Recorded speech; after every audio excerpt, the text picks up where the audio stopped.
apakah R20 di India akan berlangsung tahun ini atau tidak ya? Iya. Jadi agama tidak pernah benar-benar bisa disingkirkan ya dari kehidupan manusia. Kalau bacaan saya dan hasil riset saya melihat 10 tahun terakhir itu NU sangat gencar di dalam ikut mendorong perdamaian global. Assalamualaikum warahmatullahi wabarakatuh. Pemirsa Suara NU, bagaimana kabarnya? Mudah-mudahan semuanya dalam keadaan sehat walafiat. Kembali lagi bersama saya Rahman Hadori. Di kesempatan yang berbahagia ini saya sudah kehadiran narasumber tamu yang cukup menjadi aset NU. Selain pintar, cerdas, beliau juga memiliki kiprah di kancah internasional, terutama di dunia akademik, yang akan mengulas banyak hal berkaitan dengan NU, peranan NU di kancah internasional, terutama dalam kaitannya dengan perdamaian global, sebagaimana visi PBNU hari ini. Bersama saya sudah hadir Bapak Ridwan PhD. Assalamualaikum Pak. Waalaikumsalam warahmatullahi wabarakatuh. Terima kasih Mas Rahman. Ya. Gimana kabarnya Pak? Alhamdulillah baik ya. Aktivitas lancar Pak? Iya, saat ini lagi proses penilaian akhir untuk mahasiswa di kampus. Ya. Oke, alhamdulillah. Oke, pemirsa Suara NU, perlu saya perkenalkan terlebih dahulu. Beliau ini merupakan dosen di Universitas Islam Internasional Indonesia yang berada di Depok ya. Tapi beliau juga lama di Australia, berkuliah di sana dan sempat tinggal di sana Prof ya. Iya. Dan karena itu pula kita akan mengambil ilmu dari beliau berkaitan dengan politik global, berkaitan dengan ilmu-ilmu sosial yang ada di dunia global, internasional dan yang lainnya. Oke, mungkin langsung saja Prof. Saya ingin mengawali dari perbincangan bahwa Prof Ridwan yang sempat terlibat di dalam kegiatan R20 PBNU menjelang 1 abad NU. Betul ya Prof ya? Iya, iya. Ya, jadi mungkin bisa diceritakan dulu di sana Prof ngapain aja nih di R20 itu. Oke. Ya, makasih Mas Rahman dan pemirsa dimanapun berada. Saya waktu itu di kegiatan R20 menjadi panitia itu awalnya diajak oleh Pak Dr. Ahmad Suaidi. Ya. Jadi saya dan beberapa teman yang merupakan alumni dari PhD dari luar negeri itu diajak untuk menyukseskan acara Religion 20 yang merupakan satu kalau tidak salah sudah official engagement ya. Awalnya itu kan hanya side event tambahan untuk pelaksanaan kegiatan G20 di Bali yang berlangsung pertengahan November ketika itu. Jadi awalnya saya diajak, kemudian ikut terlibat di dalam dari awal kita ikut terlibat di dalam menyusun materi, kemudian format kegiatan, dan terakhir saya dengan Prof Ghaffar Karim dari UGM itu diminta untuk menangani bidang convention. Jadi bersama tim dari PBNU kami dan juga ada kita waktu itu melibatkan satu event organizer. Jadi tim PBNU kemudian tim organizer ini bersatu dan saya waktu itu mewakili, kenapa Ghaffar waktu itu waktu itu masih ada musim COVID ya, jadi beliau tidak sempat hadir, jadi saya yang awalnya wakil beliau, saya kemudian naik menjadi ketua convention yang mengatur persidangan ketika itu ya. Oke. Siap. Berarti kan bicara R20 di sana sebagaimana yang muncul di publik ya, bahwa R20 itu kan ingin mewujudkan perdamaian dunia sebagaimana yang diusung oleh PBNU. Nah, kalau misalkan bicara konflik yang terjadi di negara-negara Eropa, kemudian negara-negara Timur Tengah itu kan konflik antar negara itu masih terjadi. Bahkan mungkin salah satunya dipicu oleh soal agama ya. Misalnya Palestina Israel, kemudian Rusia sama Ukraina. Nah, kalau Prof Ridwan sendiri melihat konflik-konflik yang terjadi di beberapa negara itu gimana, Prof? Iya, sangat menarik ya pertanyaan itu. Yang pertama kita harus melihat bahwa konflik itu tidak terjadi penyebabnya secara tunggal ya. Jadi kadangkala satu konflik kekerasan itu terjadi melibatkan banyak faktor. Jadi kalau kita melihat konflik kekerasan yang terjadi di dunia global, ada beberapa yang lebih kuat pada problem politik dan ekonomi ya. Politik dan ekonomi. Kira-kira ada dua faktor itu ya. Ada juga faktor ideologi ya. Tapi kemudian dalam setiap konflik, agama itu menjadi semacam marker identity. Jadi kalau kita misalnya melihat dalam konflik Rusia dan Ukraina itu sebenarnya sumbernya bukan agama sebenarnya, tetapi agama juga ikut terlibat. Misalnya Kristen Ortodoks itu digunakan oleh Presiden Putin untuk mengaktifasi dan membangkitkan identitas orang-orang Rusia yang beragama Kristen Ortodoks untuk ikut terlibat di dalam perang yang sebenarnya lebih bersifat politik ya, perebutan menjaga batas wilayah karena ketakutan Rusia ketika Ukraina itu bergabung menjadi anggota NATO misalnya. Tapi agama di situ menjadi salah satu identitas yang ikut memperburuk perang yang berlangsung. Nah, Prof, tadi kan disebutkan bahwa selain soal faktor ekonomi, kemudian politik, di sana juga ada faktor agama. Kenapa agama harus dibawa-bawa nih, Prof? Bisa nggak diuraikan itu? Iya, jadi agama ini adalah sesuatu yang tidak terpisahkan dari perilaku dan pikiran manusia sampai hari ini. Jadi apapun agama itu, baik yang bersifat agama monoteistik yaitu 3 agama besar, maupun agama-agama yang lahir dari hasil pemikiran manusiawi ya, seperti agama Hindu, Buddha, termasuk agama-agama lokal, itu selalu menampilkan 2 wajah sebenarnya. Jadi katakanlah agama monoteistik Islam, Kristen dan Yahudi. Jadi kalau saya mengutip misalnya pendapat dari Scott Appleby dan Boulding ya, Profesor Boulding, dia mengatakan agama itu selalu memiliki wajah ganda ya. Pada satu sisi agama itu dapat dimaksimalkan untuk menjadi sumber perdamaian.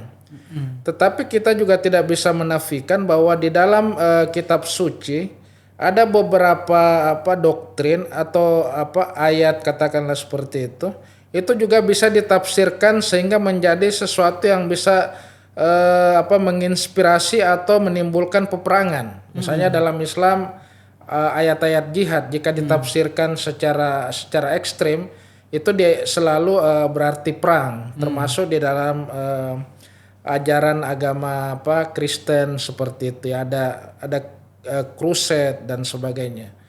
Nah, jadi menurut saya secara doktrin sebenarnya agama itu tidak pernah mengajarkan sesuatu yang mendorong kepada terciptanya kekerasan dan perang. Tetapi dalam realitas kebanyakan para pemuka agama atau para penafsir agama, karena mereka menjadi kelompok kepentingan, kemudian membawa agama sebagai satu kendaraan untuk mencapai tujuan-tujuan politik, tujuan-tujuan ekonomi, sehingga kemudian agama ini menjadi semacam salah satu alat untuk mengaktifasi kekerasan yang terjadi. Ya, apakah ini juga terjadi di negara-negara Timur Tengah, misalnya Syria, yang kita tahu kan mayoritas Muslim di sana. Tapi mereka sama-sama Muslim, tapi tetap konfliknya terakhirnya jadi peperangan juga gitu ya. Gimana Prof melihat soal negara-negara di Timur Tengah ini? Ya, saya kira pertama kita harus memahami bahwa agama itu bisa ditafsirkan sebagai ideologi ya. Ideologi itu misalnya agama kemudian menjadi salah satu cara untuk membangun sebuah tatanan pemerintahan ya. Misalnya katakanlah kelompok Syiah di Iran ya. Kemudian gerakan-gerakan Islam transnasional misalnya Ikhwanul Muslimin atau The Brotherhood atau Hizbut Tahrir Indonesia, itu mereka mengusung Islam sebagai satu ideologi untuk membentuk satu tatanan pemerintahan yang berdasarkan Islam menurut versi mereka. Yang kedua, Islam bisa atau agama itu bisa dilihat sebagai faith atau keyakinan. Nah, Islam sebagai faith atau keyakinan itu lebih menekankan atau mengemphasize ya, menekankan pada shared values ya, nilai-nilai yang bisa dipertukarkan atau spiritualitas daripada agama yang bisa membawa kepada perdamaian, membawa kepada peaceful coexistence dan seterusnya. Nah, yang terjadi di negara-negara Middle East dan North Africa atau MENA ya, MENA we can say that kita selalu mengatakan itu negara-negara MENA itu selalu terjadi semacam ketegangan atau kemudian perang yang sebenarnya sama-sama beragama Islam, tetapi kita harus melihat bahwa ada yang pemikiran atau aliran keagamaan yang berbeda, misalnya Syiah, Houthi, kemudian Sunni ini selalu mengejar apa yang dinamakan dengan merebut pengaruh ya. Kalau kita misalnya melihat secara global bagaimana Arab Saudi mencoba mengembangkan satu ajaran Sunni yang lebih ekstrim ya, dengan Wahabi global misalnya, meskipun sekarang ada semacam pelunakan dan ke arah-arah moderat ya, sejak bergaul dengan NU misalnya ya, seperti itu. Tapi juga ada kelompok Iran ya, kelompok Iran yang mengembangkan Syiah ya, yang pernah menggemparkan dunia dengan terjadinya revolusi Iran tahun 1979. Ini kemudian berebut pengaruh ya untuk bagaimana mereka menjadi semacam center of spotlight ya, menjadi pusat daripada kekuasaan ya, seperti itu. Jadi pada akhirnya kemudian agama tidak lagi dilihat sebagai sebuah faith atau sebuah keyakinan, tetapi agama lebih mengedepan sebagai sebuah ideologi ya, seperti itu. Oke, Prof. Berdasarkan temuan-temuan tadi, berdasarkan peristiwa-peristiwa yang sudah terjadi, adanya peperangan karena faktor ekonomi, politik maupun oleh ideologi yang akhirnya berdampak pada pecahnya persatuan, pecahnya peperangan lah, pokoknya terjadi perang. Bisa nggak mereka kembali berdamai? Bisa nggak kita semua di dunia ini kembali hidup damai, damai, nyaman gitu, rukun? Iya, saya kira ada semacam gerakan untuk membawa agama sebagai satu yang disebut oleh Pak Kiai atau Gus Yahya itu agama sebagai solusi ya, solusi bagi berbagai carut marut dan kompleksitas global ya, yang dipenuhi dengan konflik dan kekerasan seperti itu. Nah, saya kira memang dalam dunia akademik sendiri beberapa scholar atau pakar itu mengatakan agama lebih tampil sebagai problem ketimbang solusi ya. Tetapi juga tidak sedikit para scholar yang mengatakan bahwa agama itu punya semacam elan vital ya, semacam misalnya Profesor Muhammad Abu Nimar ya, seorang ahli perdamaian Israel dan Palestina dari American University, mengatakan bahwa agama sejauh ini belum bisa digali sebagai sumber perdamaian. Padahal kandungan agama baik secara doktrin maupun pengalaman historis terdapat beberapa pengalaman yang sebenarnya sangat kaya untuk mendorong terjadinya sebuah kehidupan yang lebih damai. Oke. Meskipun kita tidak bisa menafikan bahwa pada era pencerahan misalnya di masa Eropa, ketika itu para pemuka agama Kristen itu melakukan aliansi dengan pimpinan kekuasaan sehingga menghasilkan satu absolutisme kekuasaan di mana para pemuka agama itu kemudian katakanlah melacurkan keulamaan atau kependetaan mereka untuk mendukung penguasa yang tiran dan korup ketika itu.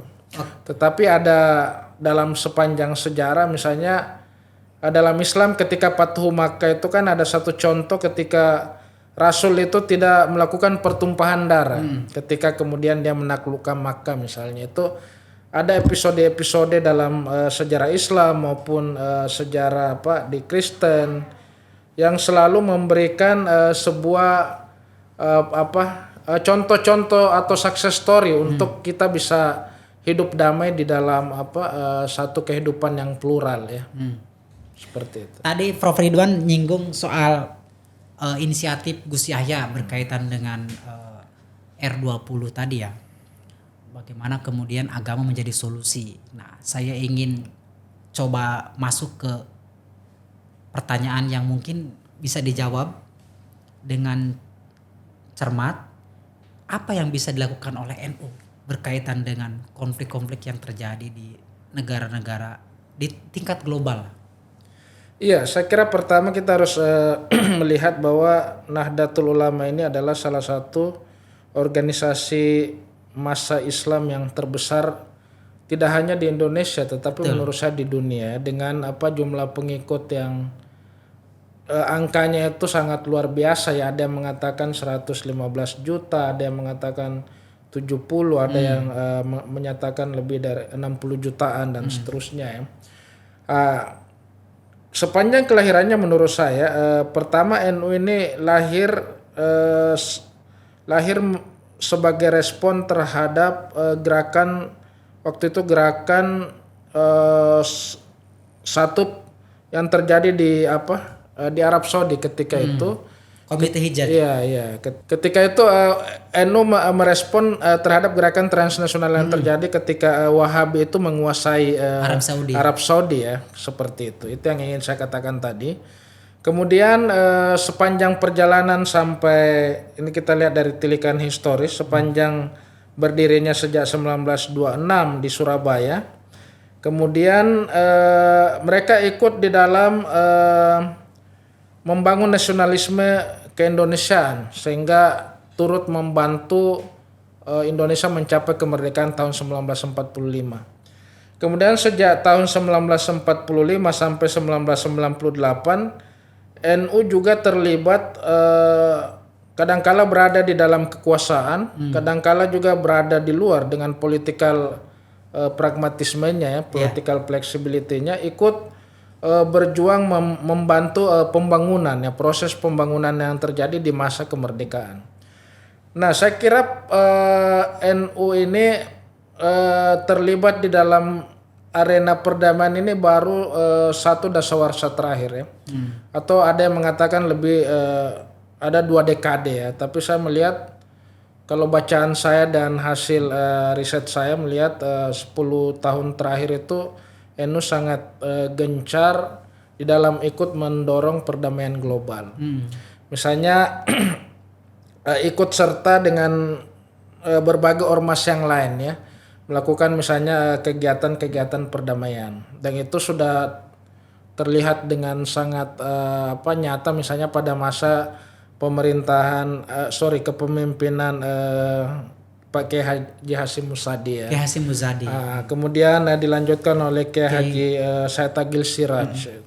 Dan terakhir dalam kedua kepemimpinan tersebut itu kita melihat berbagai upaya-upaya NU di bidang perdamaian ya. Misalnya menjadi mediator untuk perdamaian di beberapa negara ya. Misalnya di Filipina, kemudian di Afghanistan, kemudian terlibat juga usaha perdamaian di Patani di Thailand Selatan.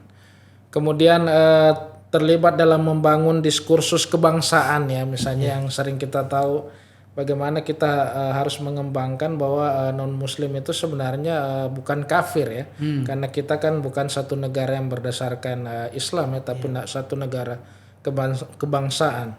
Kemudian terakhir saya kira kejeniusan atau kecerdasan Gus Yahya mengusung Religion 20 ya.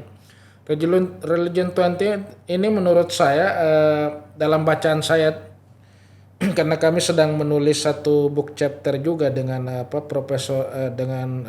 Pak Dr. Ahmad Suaidi ya. Kami melihat bahwa berbagai pemecahan dunia saat ini ya, terutama yang berkaitan dengan konflik yang berurusan dengan hubungan antar agama, itu selalu didekati dengan pendekatan yang disebut dengan interfaith atau interreligious dialog. Iya.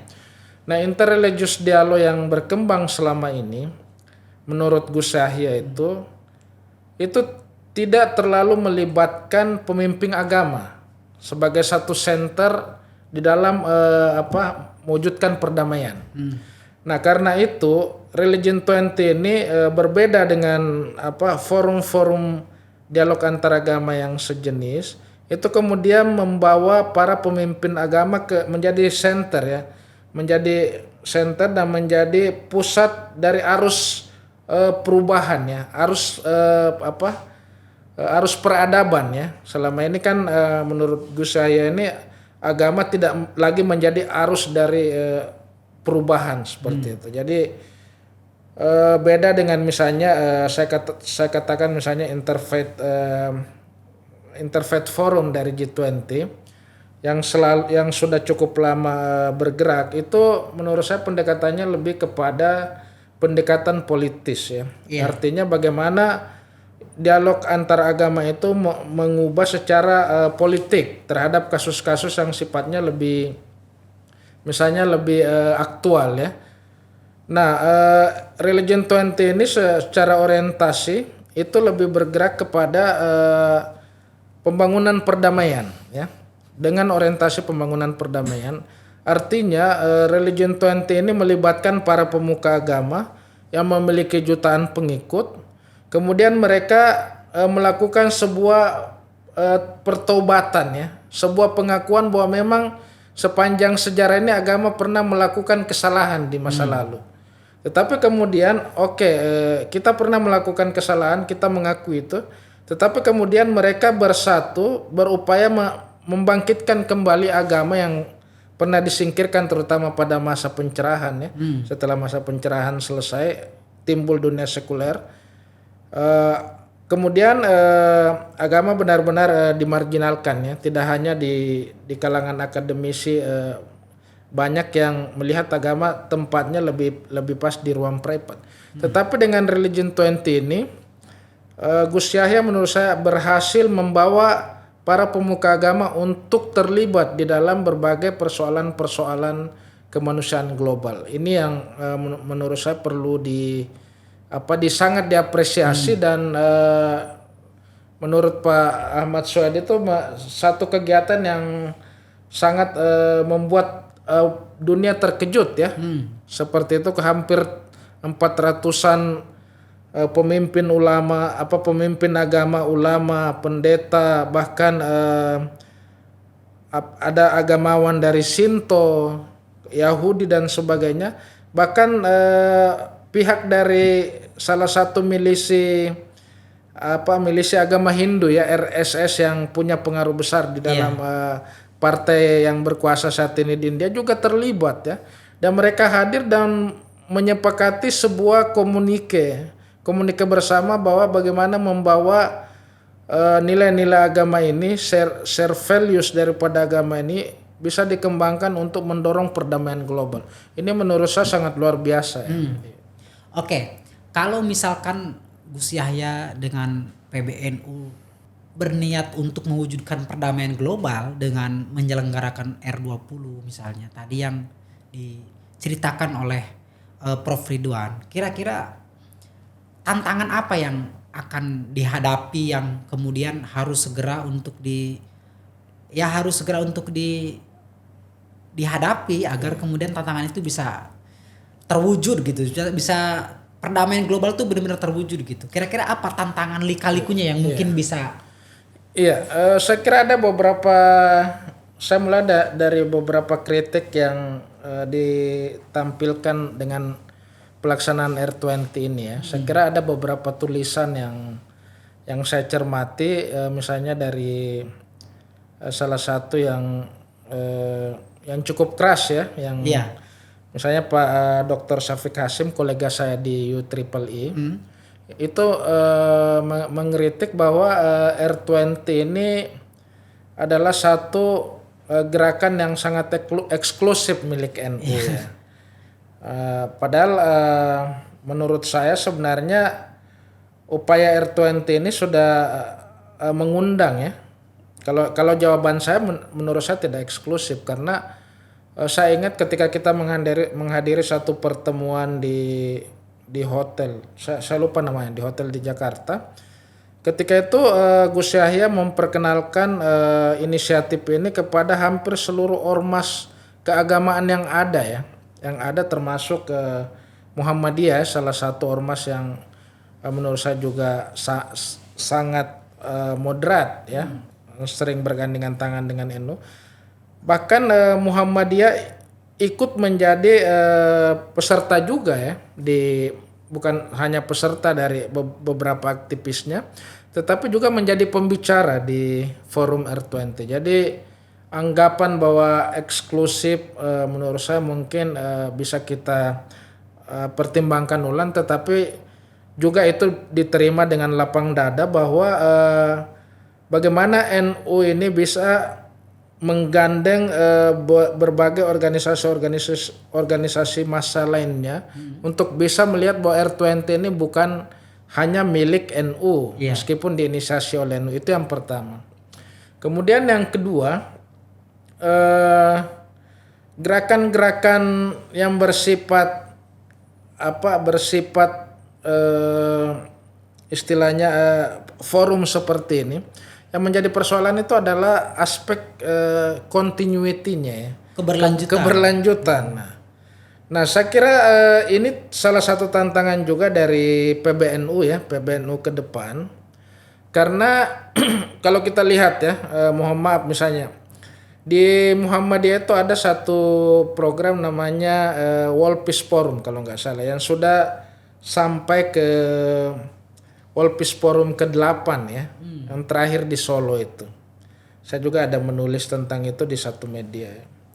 Kemudian kita melihat pada masanya Pak Kiai Hasyim Musadi dan juga Pak Kiai Said Agil, itu ada beberapa forum serupa yang tidak berlanjut. Nah, kita berharap bahwa tantangan pelaksanaan R20 ini yang berkelanjutan ini harus menjadi satu istilahnya perhatian ya. Karena kita tahu misalnya di India, apakah R20 di India akan berlangsung tahun ini atau tidak ya? Ini kan menjadi satu pertanyaan ya. Ini saya kira tugas terutama dari tim inti di BPJI ya.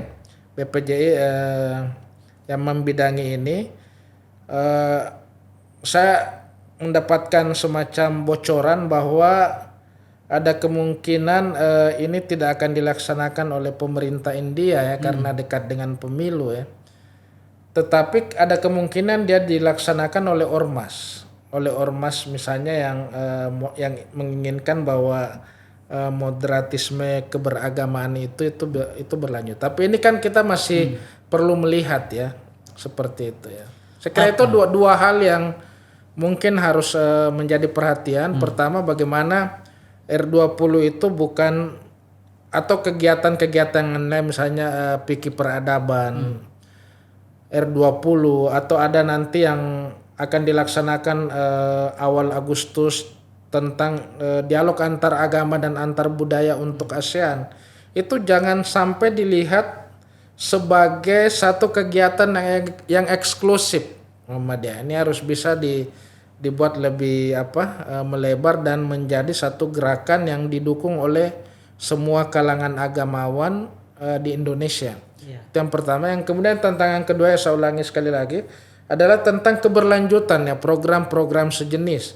Jangan sampai kita nauzubillah kita tidak berharap kegiatan misalnya R20 atau kegiatan yang lain. Kalau kegiatan fikih peradaban saya pikir tidak ada masalah karena itu lebih bersifat mungkin dari Lebih ke ijtihad. ijtihad dan intern PBNU bisa lah. Tetapi kan kalau R20 ini dia melibatkan negara G20 ya, dan harus lebih memperhitungkan juga konteks sosiopolitik di satu negara ya. Misalnya yang menjadi tantangan, apakah di India R20 akan dilaksanakan tahun ini atau tidak. Tapi kalau pertemuan berikutnya akan dilaksanakan misalnya di Afrika Selatan kalau saya nggak salah, atau di Brasil ya, kalau saya nggak salah di Brasil, setelahnya mungkin tidak seperti satu proses politik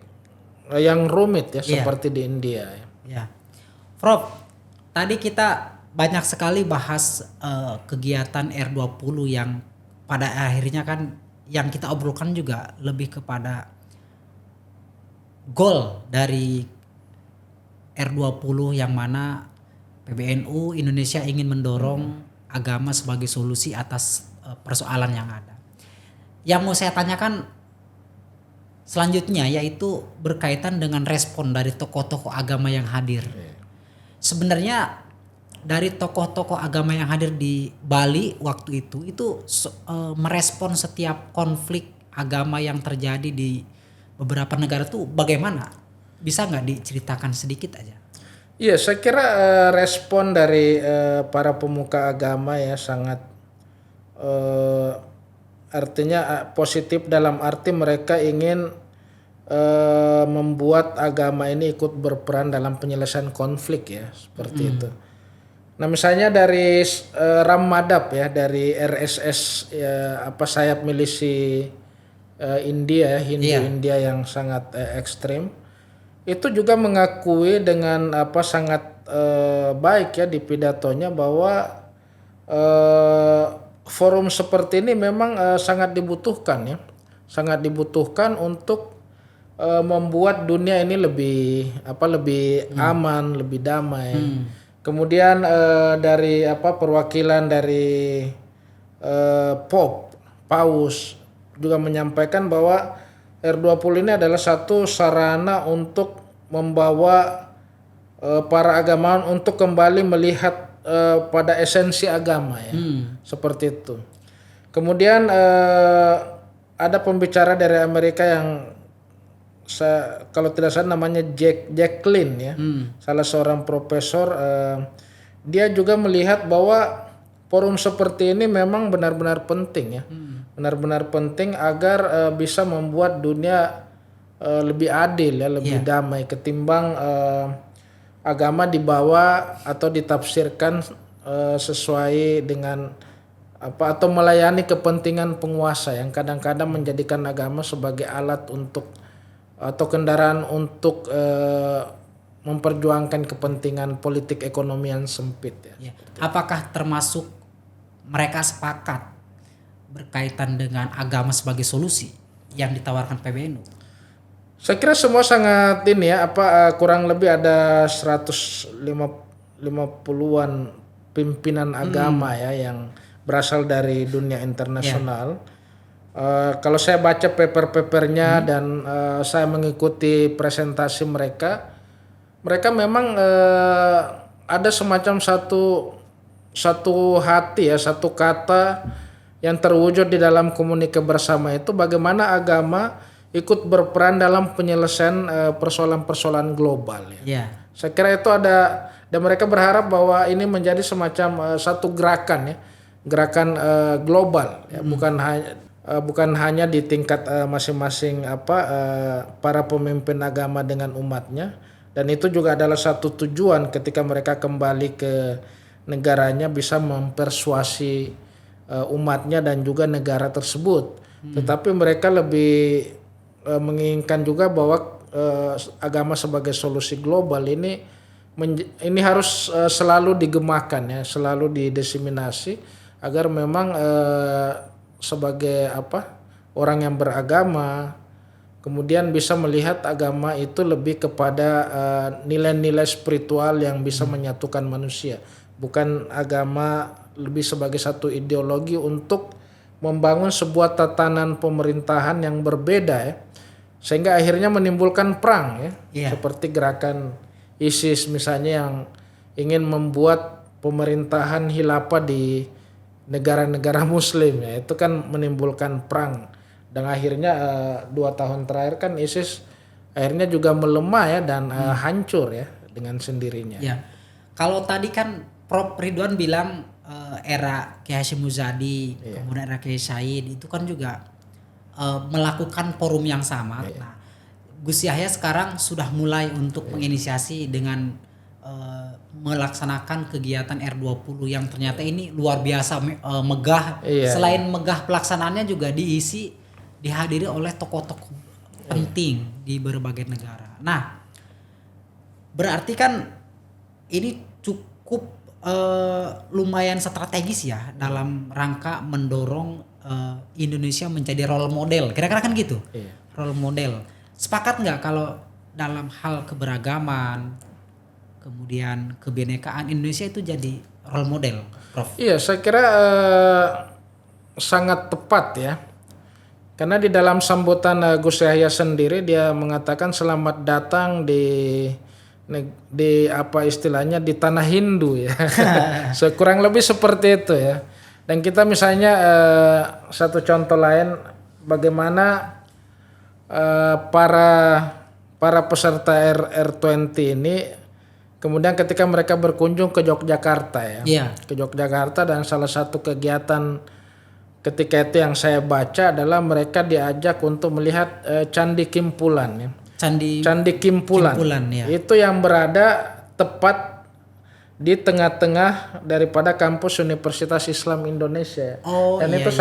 Dan itu sangat dirawat oleh pihak kampus, Pak Rektor yang juga waktu itu hadir di R20 di Bali kemudian menjadi host pada pertemuan itu.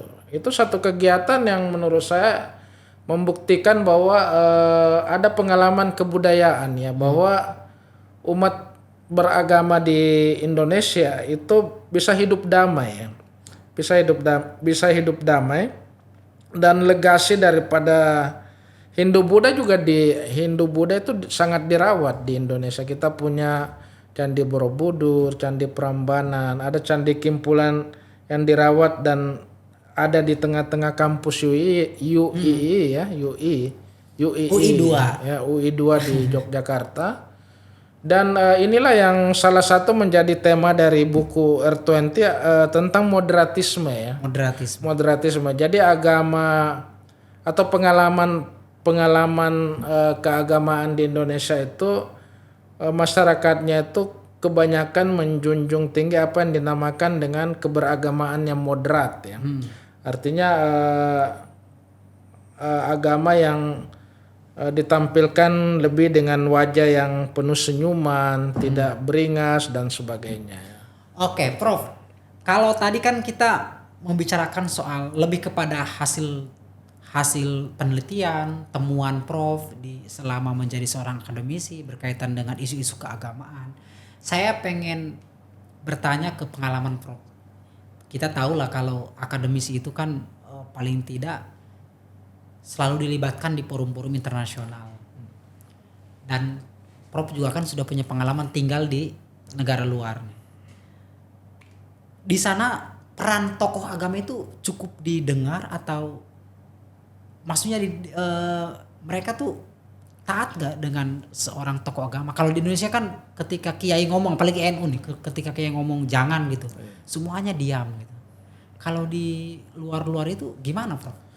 Iya, jadi yang saya tahu di luar negeri ini, saya pernah tinggal di Australia, kurang lebih mungkin hampir 6 tahun ya. Kuliah S1, kuliah S2 dan kuliah S3 saya di Australia. Tetapi saya banyak juga berkunjung dalam kegiatan pertukaran kebudayaan dan saya 2 kali tinggal cukup lama ya, hampir berapa bulan di Amerika Serikat, kemudian mengikuti kegiatan di beberapa negara Eropa ya, Austria, kemudian Swedia dan beberapa kota yang lain ya, termasuk di ASEAN ya. Nah, saya kira kalau pertanyaan Mas Rahman ini, kita harus melihat bahwa sejak era pencerahan ya, atau berakhirnya inilah apa istilahnya masuknya era Westphalian ya, 1648. Iya. Itu pemimpin agama itu memang termasuk agama itu berada dalam satu kotak yang disebut dengan Rana Praipat ya. Rana Praipat, dan itu berlangsung sampai 1960-an ya. 1960 dari era pasca pencerahan, di mana agama yang tadinya yang saya katakan beraliansi dengan penguasa yang korup itu, kemudian agama dipinggirkan, terjadi yang disebut dengan sekularisme ya. Yang sampai saat ini misalnya sangat kuat di Prancis ya, seperti itu. Sehingga tidak boleh ada yang pakai hijab di sekolah, itu masih didengung-dengungkan seperti itu. Nah, itu berlangsung terus sampai 1960-an ya. Bahkan beberapa pemikir ilmu sosial dari sosiolog misalnya mengatakan bahwa agama akan masuk ke dalam tong sampah sejarah ya. Karena dia lebih cocok itu hanya mengatur hubungan personal antara manusia dengan Tuhan seperti itu. Tapi kemudian zaman berlanjut, agama tidak pernah benar-benar ini seperti yang dibayangkan oleh para sosiolog, sehingga mereka harus merevisi nujuman ya, atau semacam pengandaian mereka ya. Karena kita melihat misalnya 1979 terjadi revolusi Iran misalnya ya, jadi revolusi Islam. Nah, itu kemudian diikuti dengan beberapa tapi ini yang lebih sifatnya katakanlah Islam dilihat sebagai satu agama, sebagai satu ideologi yang bersifat fundamentalis ya, seperti itu. Tapi kemudian sejak 2001 ketika terjadi serangan brutal teroris ke WTC di New York ya, tahun September 2021 itu, dan pengeboman di Bali tahun 2002, pengeboman di Madrid 2004, dan beberapa kejadian kekerasan di berbagai negara, kemudian agama kembali dilihat sebagai satu kekuatan yang sebelumnya sudah terpinggirkan. Nah, kemudian tahun akhir 1990-an misalnya muncul yang tulisan daripada Jürgen Habermas tentang era postsekuler ya. Era postsekuler di mana agama kemudian kembali memainkan satu peranan di ruang publik. Agama juga ikut berperan di dalam perumusan berbagai kebijakan. Di dalam berbagai kebijakan nasional ya. Jadi agama tidak pernah benar-benar bisa disingkirkan ya dari kehidupan manusia. Seperti itu ya anunya. Jadi karena tidak bisa disingkirkan, maka tentu peran tokoh agama juga penting ya untuk mendorong keberlangsungan hidup masyarakat. Iya, karena itu kemudian munculnya agama kembali di ruang publik dengan serta-merta juga membawa para pemuka agama ini untuk ikut memainkan peran ya.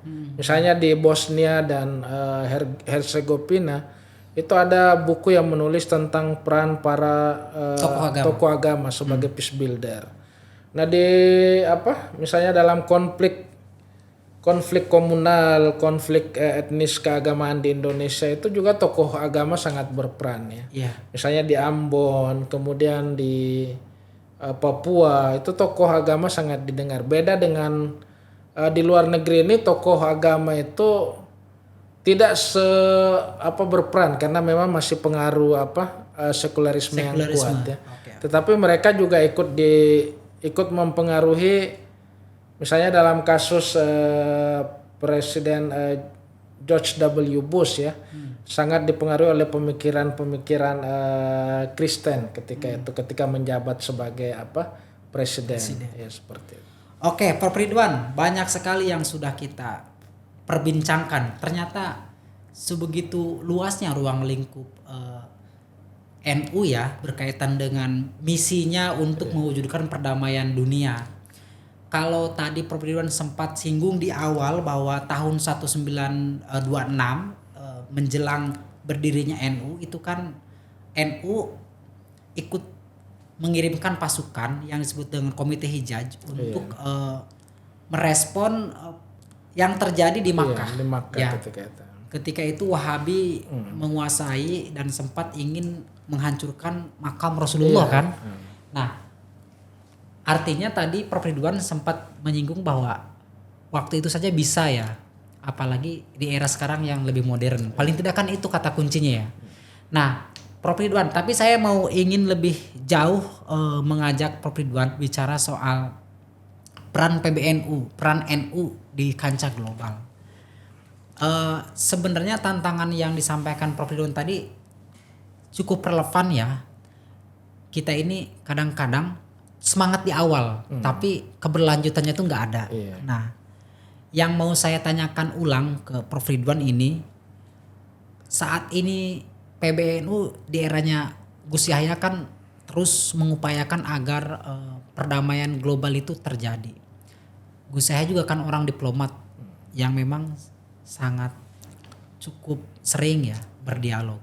Nah, pertanyaan saya adalah goals dari perdamaian global ini apa yang mau diraih sama NU? Selain kalau soal politik kan nggak mungkin karena NU sebagai ormas gitu. Apa Prof kira-kira dari pengamatan Prof ini?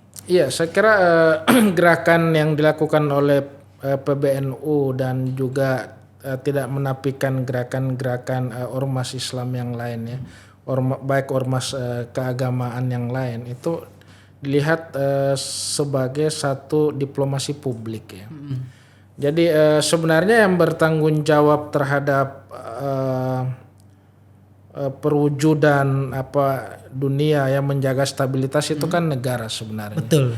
Tetapi kemudian negara ini juga tidak menafikan peran daripada publik ya. Masyarakat. Peran dari masyarakat. Nah, NU ini menurut saya memainkan satu peran perdamaian melalui diplomasi publik ya. Diplomasi publik. Nah, saya kira NU sejauh ini menurut saya sudah sangat berhasil ya.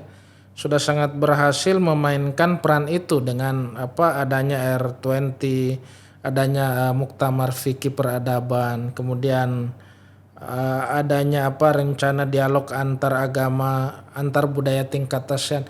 Dan mungkin masih ada kegiatan-kegiatan lain ini yang kita belum tahu gebrakan dari Gus Yahya ke depan ini seperti apa. Nah, menurut saya memang harus dijaga keberlanjutannya. Dan NU menurut Prof Ridwan bisa ya melakukan itu ya? Saya kira sangat bisa ya. NU ini kan sudah berbeda dari yang dulu ya. NU menurut saya sudah cukup banyak memiliki sumber daya doktor yang juga lulusan dari luar negeri ya. Banyak kawan-kawan lulusan PhD dari luar, kemudian kita memiliki juga yang sudah dibangun sejak masanya Pak Kiai Haji Hashim Muzadi ini PCI NU di luar negeri ya, cukup banyak ya. Iya. Ada di Australia, ada di Amerika, di Mesir, di Taiwan dan lain-lain. Ini sangat banyak itu. Saya juga termasuk ini salah satu yang sempat menjadi pengurus PCI NU di Australia dan New Zealand ya. Ini berarti kiai juga ini. Ya, siap Prof Ridwan. Kita sudah banyak kalau bicara soal perdamaian global tadi sudah disinggung konflik dan solusi dari setiap persoalan itu juga sudah diuraikan sama Pak Ridwan. Tapi saya akan masuk lagi nih sebelum kita tutup nih, kita akan challenge. Kita nyari persamaan ya. Kan kita juga bicara peradaban ya. Iya, iya. Saya akan melempar nanti menyebutkan nama negara, tolong nanti Prof Ridwan disebutkan persamaannya. Amerika dan Indonesia. Ya saya kira persamaannya ya. Ya. Amerika dan Indonesia ini menurut saya satu negara yang sangat plural ya. Sama-sama plural. Sama-sama plural artinya semacam melting pot. Kalau di Amerika itu kan penduduk aslinya adalah orang Hindia ya, Indian, tetapi kemudian banyak migrasi yang hadir, misalnya dari Eropa, termasuk migrasi yang dihasilkan oleh korban perang ya, korban perang agama 30 tahun di Jerman. Itu mereka mengungsi ke tanah Amerika untuk satu kehidupan yang lebih damai. Nah di Indonesia ini menurut saya juga plural ya, kita memiliki hamparan atau permadani dari berbagai agama yang beragam ya. 6 agama resmi yang diakui negara, tetapi juga kita memiliki aliran kepercayaan, kemudian agama-agama lokal. Dan sama-sama menjadi satu negara yang mencoba menjadi negara, persamaan lain sama-sama berusaha untuk menjadi negara demokrasi ya. Iya. Kalau Amerika itu kan satu kampion demokrasi yang mengenalkan demokrasi ke berbagai dunia. Indonesia saat ini adalah satu negara demokrasi ketiga terbesar di dunia ya. Kemudian yang lain apa lagi ya? Paling tidak 2 hal tadi Sudah cukup jadi modal persamaan 2 negara. Berarti bisa dong Indonesia jadi negara hebat kayak Amerika? Saya kira peluang itu sangat besar ya, karena saat ini aja Indonesia sudah dianggap sebagai satu negara berkembang ya. Satu negara berkembang sehingga termasuk berdirinya kampus Universitas Islam Internasional Indonesia ini menurut saya adalah manifestasi dari Indonesia sebagai negara yang juga ingin mengekspor istilahnya Islam moderatismenya ke dunia barat ya. Dan kita tahu bahwa Universitas Islam Internasional Indonesia ini juga para dosen-dosennya adalah dari barisan NU dan Muhammadiyah ya, seperti itu. Oke. Kedua, Indonesia Cina. Ya Indonesia Cina persamaannya menurut saya yang pertama sama-sama berpenduduk besar ya. Sama-sama penduduk Sama-sama yang padat. besar, padat ya, padat penduduknya. Kemudian Sosialnya gimana masyarakatnya? menurut saya kita sangat ini ya bisa sangat belajar dari Cina sebenarnya, dan Cina juga mungkin bisa belajar dari Indonesia ya.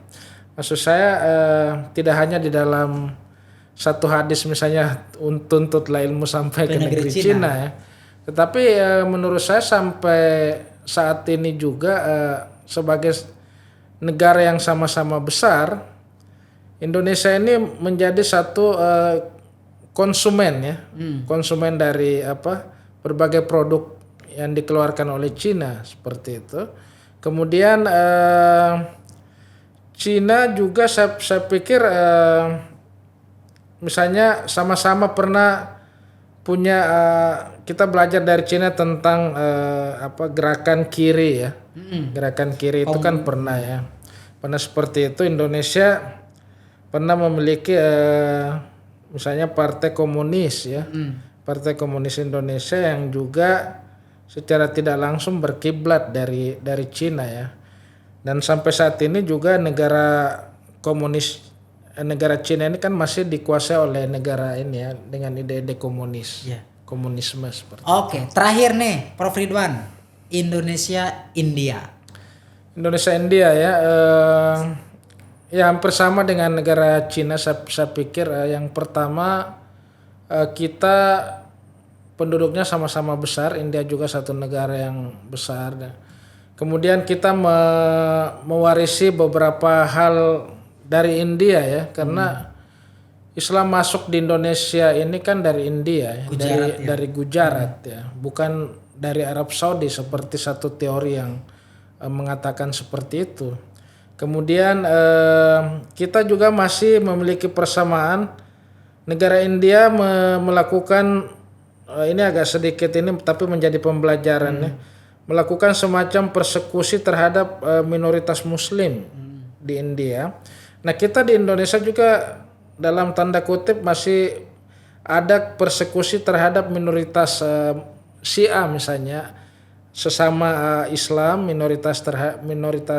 minoritisasi atau persekusi terhadap Syiah dan Ahmadiyah, tetapi juga melakukan penjegalan atau melakukan boikot terhadap pelaksanaan ibadah dari agama non Muslim lainnya. Kira-kira seperti itu masih ada, tapi kedua-duanya ini adalah mewarisi satu kesadaran untuk bisa melakukan perubahan melalui demokrasi ya, seperti itu. Dua negara ini ingin melakukan perubahan dengan demokrasi. Siap. Terima kasih banyak Prof Ridwan atas kehadirannya. Iya, terima kasih juga sudah mengundang saya ke sini Mas Rahman ya. Tadi teoritik dan akademis banget pernyataan-pernyataannya dan tentu itu mendasar ya. Pemirsa podcast NU, demikian obrolan kami bersama Bapak Ridwan Al-Makassari PhD. Tadi sudah banyak disampaikan bagaimana agama terutama NU di sana bisa berperan untuk menjadi solusi atas persoalan global.